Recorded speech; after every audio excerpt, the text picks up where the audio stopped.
Barabanki police ने महिला आरक्षी विमलेश पाल हत्याकांड का सफल खुलासा करते हुए उनके पति हत्यारोपित इंद्रेश मौर्य को गिरफ्तार कर लिया गया है।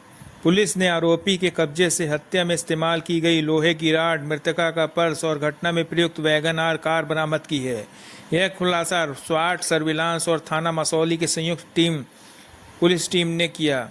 30 जुलाई 2025 को थाना मसौली क्षेत्र के ग्राम बिंदौरा के पास महिला कांस्टेबल विमलेश पाल का शव एक खेत में मिला था।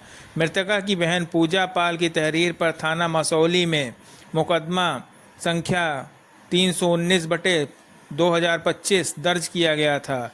इस जघन्य हत्याकांड के बाद पुलिस महानिरीक्षक अयोध्या परिक्षेत्र श्री प्रवीण कुमार और पुलिस अधीक्षक बाराबंकी अर्पित विजयवर्गीय ने घटनास्थल का निरीक्षण कर फॉरेंसिक टीम से साक्ष्य जुटाने और अभियुक्त की गिरफ्तारी के लिए विशेष पुलिस टीमें गठित की थीं। पुलिस टीमों ने मैनुअल इंटेलिजेंस और डिजिटल डेटा की मदद से जांच को आगे बढ़ाया। जांच के दौरान यह सामने आया कि मृतका का पति इंद्रेश मौर्य ही हत्या का मुख्य अभियुक्त है। पुलिस ने आज 31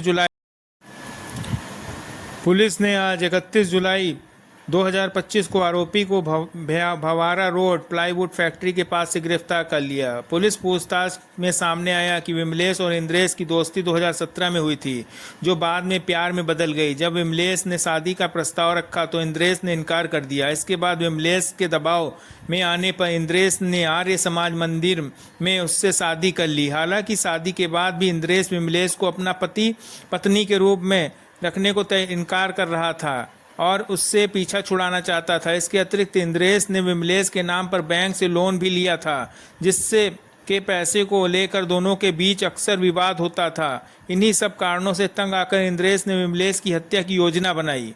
पुलिस के मुताबिक 27 जुलाई 2025 को इंद्रेश समीक्षा अधिकारी की परीक्षा देने लखनऊ आया था। शाम करीब 7 बजे दोनों के बीच फिर से कहासुनी हुई। इसके बाद इंद्रेश लखनऊ स्थित अपने मामा के घर से अपनी wagon R car UP 32 CC 8480 लेकर बाराबंकी पहुंचा। उसे विमलेश की ड्यूटी और आने जाने का समय पहले से पता था। उसने ग्राम भवारा में विमलेश का इंतजार किया। जब विमलेश आई तो उसने उसे बिंदौरा पुल के पास रोककर बातचीत की। जब विमलेश लघुशंका के लिए खेत की ओर गई, तभी इंद्रेश ने मौका देखकर पीछे से लोहे की राड से उसके सिर पर वार कर उसकी हत्या कर दी। हत्या के बाद आरोपी अपनी कार से लखनऊ वापस चल गया और फिर वहां से पूर्वांचल एक्सप्रेसवे के रास्ते अपने घर सुल्तानपुर चला गया। पुलिस के अनुसार इंद्रेश खुद पर शक न हो, इसके लिए विमलेश को बार बार फोन भी करता रहा। बाद में वह घटना की टो लेने के लिए जौनपुर से बाराबंकी आया था, जहां उसे गिरफ्तार कर लिया गया। आरोपी की निशानदेही पर पुलिस ने हत्या में प्रयुक्त एक लोहे की rod, wagon R car UP 32 CC 8480 और मृतका का पर्स बरामद किया है। पर्स में विमलेश का पहचान पत्र, 2 ATM कार्ड और 3505 नगद मिले हैं। इस खुलासे से मसौली थाना स्वैट टीम और सर्विलांस टीम के कई पुलिस अधिकारी और कांस्टेबल शामिल थे, जिनकी सूची प्रेस नोट में जारी की गई है। पुलिस अब आरोपी के खिलाफ आगे की कानूनी कार्रवाई कर रही है।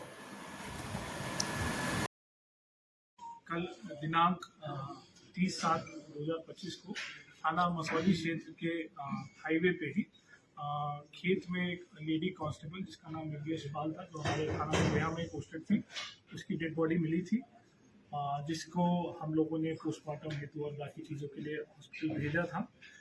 इस क्रम में आप सभी लोगों को अवगत कराना है कि आज इस घटना का हमारी टीम ने सफल अनावरण किया है, जिसमें एक कांस्टेबल जिसका नाम है इंद्रेश, इसको हम लोगों ने अरेस्ट किया है आज। और इसमें जो पूरी पूछताछ हुई है, पूरी जो जानकारी हुई है, उसमें ये घटनाक्रम सामने आया है, जिसमें ये जो दोनों लोग हैं, जो लेडी कांस्टेबल और ये जो जिसने घटना कारित की है इंद्रेश, इन दोनों ने पिछले साल कोर्ट में शादी करी थी। इसमें विमलेश ने पिछले साल इस पे बलात्कार का मुकदमा लिखवाया था। उसके बाद इन दोनों ने कोर्ट मैरिज कर ली थी और वो बलात्कार के मुकदमे में क्लोजर रिपोर्ट लगी थी। लेकिन शादी करने के बावजूद भी ये इसको पत्नी की तरह साथ नहीं रख रहा था और जो ये लेडी कांस्टेबल थी, इसका ग्रीवांस ये था कि मुझे पत्नी की तरह ही साथ में रखो और प्रॉपर सारा फंक्शन वगैरह हम लोगों का होना चाहिए। इसी को लेके ये परेशान रहता था, क्योंकि ये इसको पत्नी के तौर पे नहीं रखना चाहता था। और इसी क्रम में इसने ये प्लानिंग करी कि इसको कैसे मार दिया जाए, क्योंकि ये यहाँ पहले भी पोस्टेड रहा है। ये जो व्यक्ति है इंद्रेश, यहाँ पहले बाराबंकी में ही पोस्टेड था, तो इसको सारे रूट वगैरह पता थे और इसको टाइमिंग भी पता थी कि कब जो रोड है वो सुनसान रहती है, कब पुलिस की ड्यूटीज कहीं और रहती है, कब ज्यादा व्यस्तता रहती है। उसी को ध्यान में रखते हुए इसने प्लानिंग करी, जिसमें दिनांक 27/7 को संडे था। उस दिन रामनगर जो लोधेश्वर महादेव मंदिर है वहाँ पे भीड़ रहती है और वहाँ पे इस महिला कांस्टेबल की ड्यूटी भी लगी थी। तो इसने पता कर लिया कि वो उसकी ड्यूटी कब लगी है और वो कब जाएगी। उसी का फायदा उठाते हुए ये लखनऊ से अपनी वैगनार गाड़ी से यहाँ आया।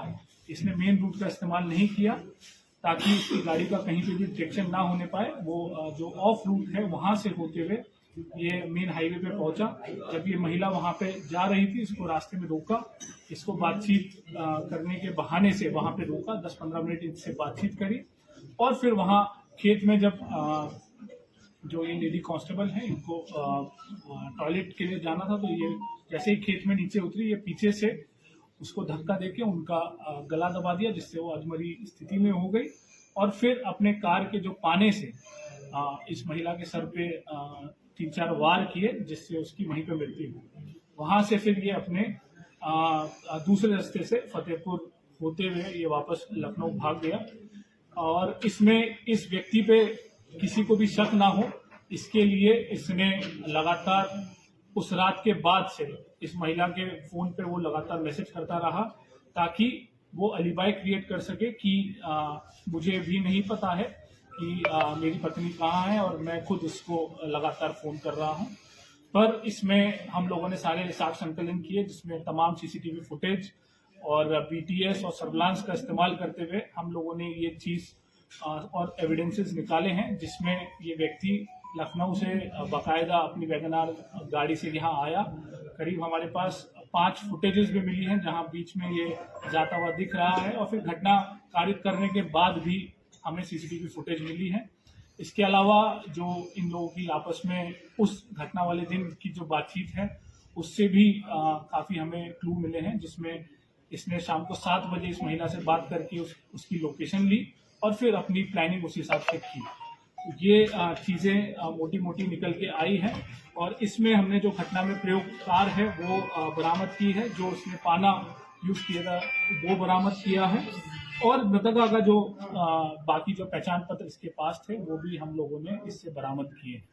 ये जो घटना है इसमें हमारी सर्विलांस एसओजी और थाने की टीम ने काफी मेहनत करके काफी चीजों पे एक साथ काम करते हुए 24 घंटे के अंदर अंदर ये घटना का सफल अनावरण किया।